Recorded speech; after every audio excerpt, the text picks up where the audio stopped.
how to add music on Messenger notes. Now let's get started. First of all, open up the Messenger application in your mobile device. After that, make sure that you're logged in with your Messenger account.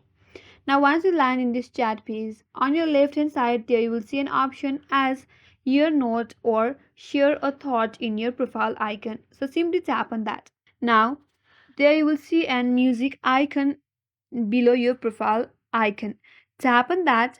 From here, you have to select the music that you would like to add.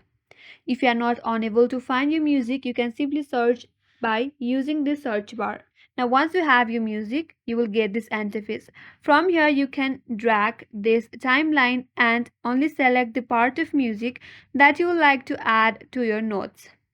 Once you're done selecting, then tap on done from your right hand side. Now you can add a thought to your music as well. Tap on that and you can simply share your thought or you can add any type of emoji. Now if you would like to change the audience, there you will have an option to change the audience. Tap on that and only select the account that you would like to allow to view your notes. Now once it's on, simply tap on share button from the top right corner, and with that you have added music on your Messenger notes.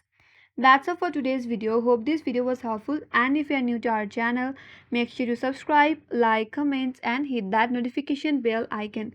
Thanks for watching and I will see you on next video.